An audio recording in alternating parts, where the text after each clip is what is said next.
Good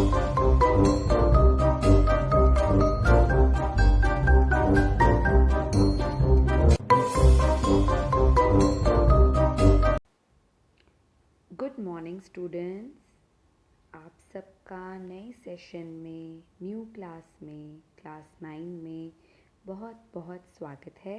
I welcome you all to your new session, to your new class. मेरा नाम Monika ma'am है और मैं आपको सामाजिक विज्ञान पढ़ाऊँगी बेटा। आज हमारी पहली वर्कशीट आई है इस न्यू सेशन की, और जब तक हम स्कूल में आकर एक साथ मिलकर बैठकर नहीं पढ़ते तब तक हमारी क्लासेस ऐसे ऑनलाइन चलेंगी। व्हाट्सएप पर मैं आपको वीडियोस भेजूंगी और आपको मैं जो वर्कशीट्स आएंगी वो समझा दूंगी बेटा। एंड उन वर्कशीट को देखकर उसके प्रश्न उत्तर आप करेंगे। अपने एक सोशल साइंस का रजिस्टर बनाइएगा जिसमें आप ये वर्कशीट्स को करेंगे, ठीक है बेटा। और जब भी आपकी वर्कशीट आएगी, आपने जो उसके ऊपर सारी डिटेल्स लिखी हैं, जैसे कि विषय क्या है सामाजिक विज्ञान, और आज हम पढ़ रहे हैं इतिहास का पहला चैप्टर फ्रांसीसी क्रांति, ठीक है। और दिनांक क्या है, डेट है 6 अप्रैल 2021। क्लास 9, आपका नाम और कक्षा अध्यापक का नाम। बेटा अपनी ना आईडी भी लिख देना आप सब, ठीक है। इसमें दिया नहीं है, आप अपनी आईडी ज़रूर लिखिएगा, ठीक है। तो चलिए स्टार्ट करते हैं अपनी पहली वर्कशीट। ओके, तो बेटा इस वर्कशीट में हमने फ्रांस, जो कि यूरोप का एक देश है, उसके बारे में पढ़ना है, ठीक है। तो आप सब जानते हैं जैसे यूरोप एक महाद्वीप है, वहाँ पर एक देश है फ्रांस। तो 18वीं शताब्दी में यहाँ फ्रांस में क्या हो रहा था हमें वो देखना है, ठीक है। तो सबसे पहले हम ये देखेंगे कि फ्रांस का जो समाज है, जो वहाँ की सोसाइटी थी, वहाँ के लोग थे, ठीक है, वो कैसे थे, और जो समाज था उसका ना विभाजन हुआ था किस प्रकार से, वो देखेंगे अभी हम यहाँ पर, ठीक है। तो सबसे पहले जो फ्रांसीसी समाज था वो 3 भागों में बटा हुआ था। तो वो 3 भाग कौन कौन से हो गए, प्रथम स्टेट, द्वितीय स्टेट और तृतीय स्टेट, ठीक है। तो ये जो थे 3 भाग, इनको हम बोलते थे एस्टेट। एस्टेट के नाम से ये जाना जाता था। तो आपको ये याद रखना है इस चीज़ को, ठीक है, कि हम स्टेट बोल रहे हैं इनको, राइट। तो पहले स्टेट का तो मतलब प्रथम, फर्स्ट, नंबर 1 है ना। तो इसमें कौन आते हैं, पादरी वर्ग। पादरी कौन होते हैं, जैसे कि हमारे मंदिरों में पंडित होते हैं, वैसे ही चर्च के पादरी होते हैं, ठीक है। द्वितीय स्टेट मतलब नंबर 2, इनमें आते हैं कुलीन वर्ग। कुलीन वर्ग ऐसे हैं जो कि राजशाही होते हैं, जो राजा के दरबार में सदियों से काम कर रहे हैं, दरबारी होते हैं, वो लोग होते हैं, ठीक है। रॉयल होते हैं ये भी, नोबिलिटी, नोबल्स। फिर तृतीय स्टेट, अब ये जो स्टेट है, ये स्टेट में 3 और लेवल बने हुए हैं, ठीक है। सबसे ऊपर, उसके नीचे और सबसे नीचे। तो मतलब कि तृतीय स्टेट का भी विभाजन हुआ है।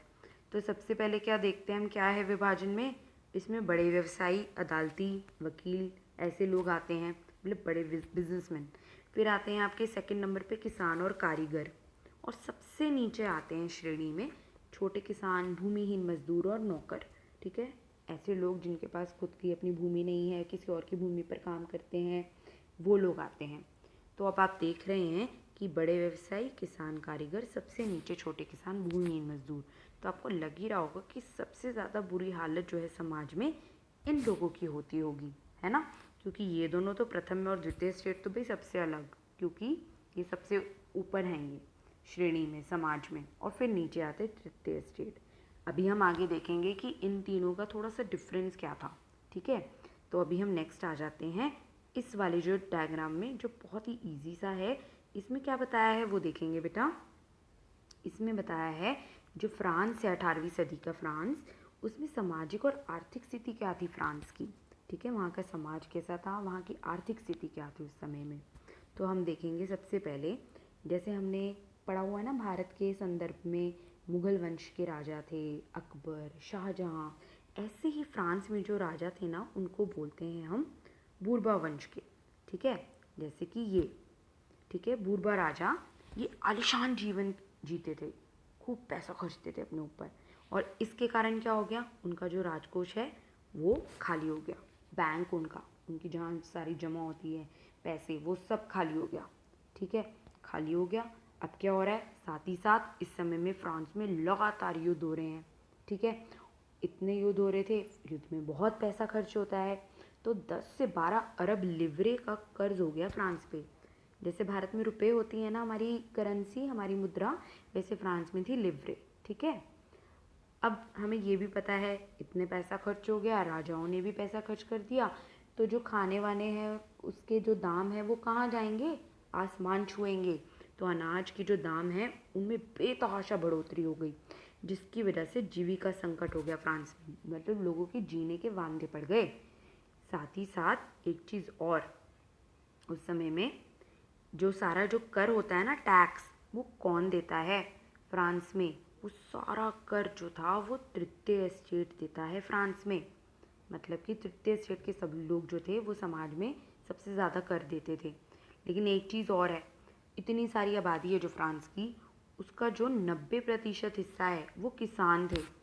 लेकिन जो भूमि है, 60% ज़मीन पर किसका कंट्रोल था, किसका नियंत्रण था, किसका अधिकार था, कुलीन, चर्च और तीसरे स्टेट के कुछ अमीरों का। देख रहे हैं आप कितने ज़्यादा भेदभाव था वहाँ पे।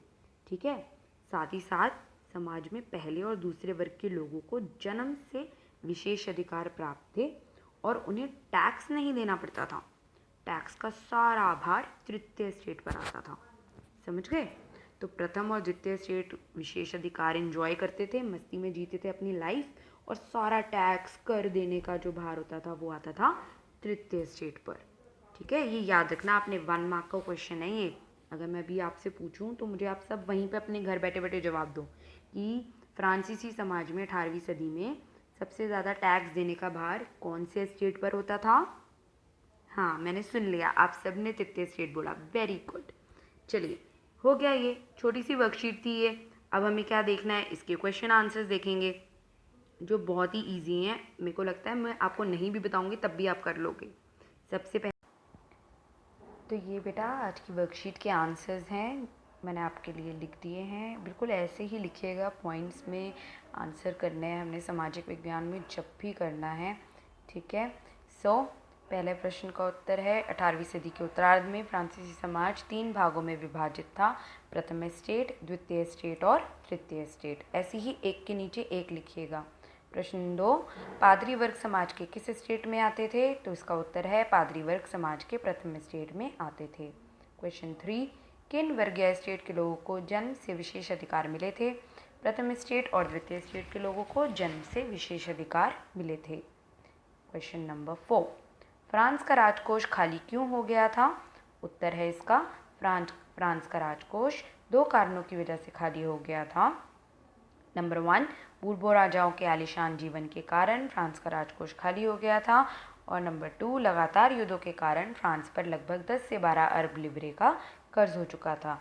ये बेटा थोड़ा सी स्पेलिंग एरर हो गया है, यहाँ पे राजकोष है, ये राज लिखा हुआ है, राजको, ये ठीक कर लीजिएगा आप। नेक्स्ट, फ्रांसीसी क्रांति के समय जिस प्रकार की कर व्यवस्था थी, क्या आज भी वैसी ही स्थिति है, अपने उत्तर को उदाहरणों के साथ स्पष्ट करें। फ्रांसीसी क्रांति के समय कर केवल तृतीय स्टेट को ही चुकाना होता था, प्रथम और द्वितीय स्टेट को जन्म से विशेष अधिकार प्राप्त थे और उनको कर नहीं चुकाना होता था। आज के समय में स्थिति वैसी नहीं है, आज के समय में समाज में इस प्रकार का भेदभाव नहीं किया जाता और सभी व्यक्तियों को अपनी आय के मुताबिक कर चुकाना पड़ता है। तो ये थी आपकी आज की वर्कशीट, जिसमें 5 सिंपल से क्वेश्चन आंसर्स थे जो हमने कर लिए हैं। Stay safe and stay at home, अपना ख्याल रखिए, अपने घर वालों का ख्याल रखिए। ठीक है बेटा, until next time, bye bye.